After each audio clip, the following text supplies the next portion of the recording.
everyone. So today I'm going to make a glowing mushroom in Blender. So I'm going to turn on the screencast keys so that you guys can see what I'm actually pressing on my keyboard. Now go to the front view by pressing 1. Then press X and delete the default cube. Now Shift A and then mesh and circle to add a circle.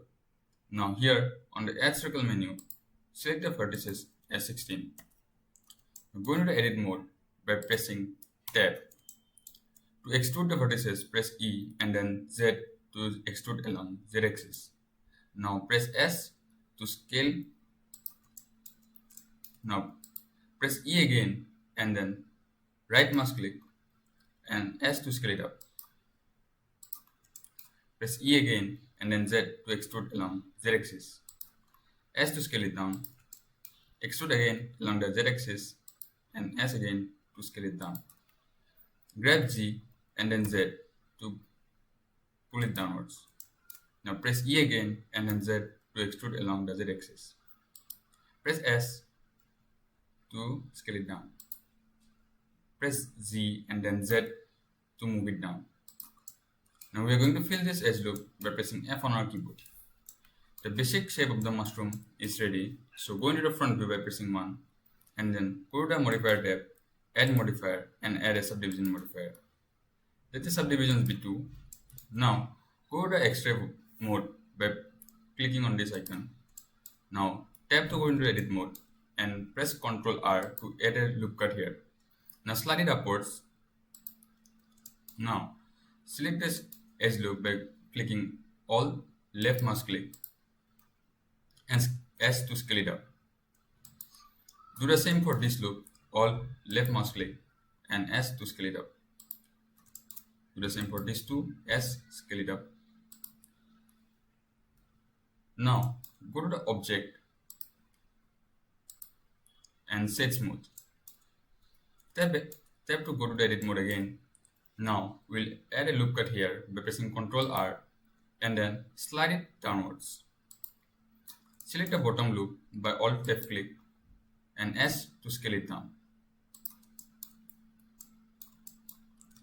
For this part, I am going to the face selection mode by pressing Tab. Then select the whole faces. Then press I to insert, and then press E to extrude.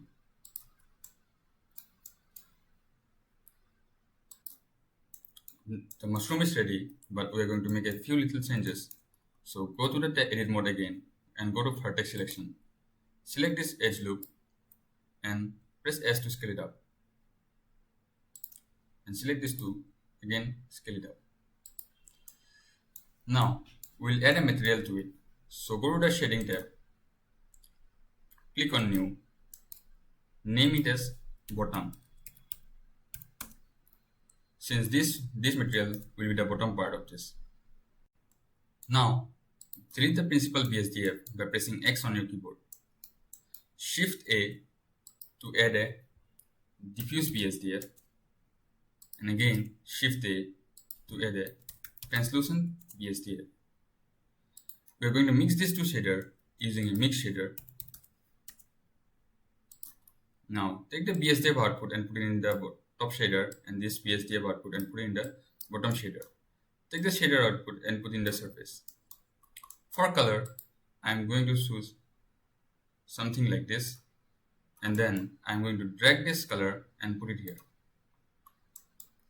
Now, in order to add some more variation, I am going to add a mix RGB node and put the color output to color. For color 1, I am going to drag this color and put it here. And for color 2, I am going to choose a dark color. Now, we need to add some more detail to our mushroom. So, we'll add a noise texture along with a mix RGB node. Now take the color and put in color 1 and change the mix from mix to overlay. Take the color output of this and put in the factor.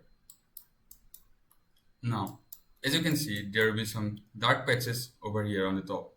So in order to make it more detail. In order to give it some more detail, let's make it 16 and let the scale be 10. Now you can also add a glossy shader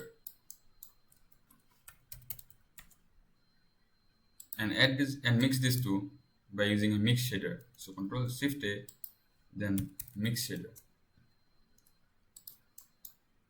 We're going to put the glossy BSDF in the bottom shader. In order to control the glossiness of this mushroom, we are going to add a matte node. So put the value in a roughness and change it from add to power. Now we're going to add a noise texture again and take the factor output and put it in the base. Scale it up a little bit and let the del be 3. So this will be our bottom shader, the shader for this part. Now go to the material properties and click on the plus icon. Now go to the edit mode by pressing tab and click on face select. Select the top part. Now hit Ctrl plus a few times until this part gets selected. Click on the new icon. Then from the drop down, select the bottom material and hit assign. Click on 2 and rename it as top, since it will be our top shader. Now I'm going to add a Voronoi texture to give it the glow we want. Now before doing that, let's go to the render properties and click on ambient occlusion, bloom and screen space reflection. So now by clicking on Ctrl Shift and clicking on Voronoi texture, we'll see that these are the dark patches and these are the white areas. So we'll make these dark areas as white and the white areas as dark so that we can get the required glow. We'll be able to do it by using a color ramp. So Shift A, color ramp. Now take the distance and put it in the factor and click on Ctrl Shift, click on color ramp, and you will be able to see that still it hasn't changed. But if we move these two handles a bit closer to each other and flip it, you will be able to see that the white areas have now become dark and the dark areas have now become white, and this will be added as a glowing object. So Ctrl Shift, click on this again. Now we're also going to add an emission shader. So Shift A, then emission. We're going to mix these two shader with a mix shader. So Shift A and then mix.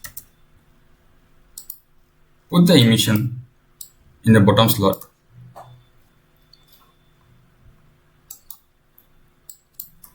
Now by going into the whole part is white. It will glow since we haven't told it to mask out the areas. But if we select the color of the color ramp and put in the factor of the mix shader,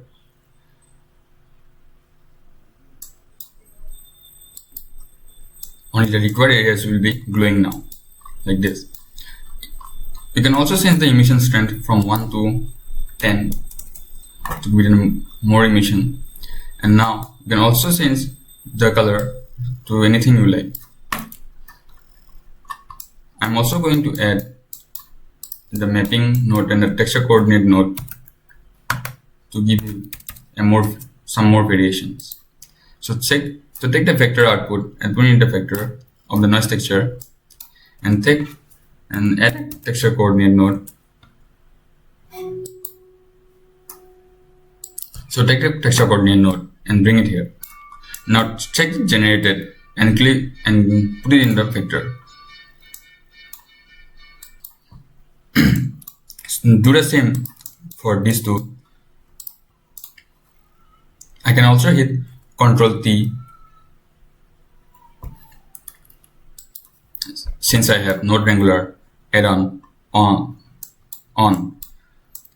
So this will be our required shader. Now go to the layout and go to the rendered view. Now go to the world properties and make the background color a little bit more dark. Take the light and put it up. Now you'll see a nice glowing mushroom. So here is our glowing mushroom. You can use it in any of your 3D scenes. And we can also add some more variation by going to the again to the shading tab and playing with the mapping node. You can give it some more variations. If you want, you can play with the scale. You can also play with the rotation. But I'm happy with it. Then as you can see, you guys can edit. You guys can have fun. Thank you.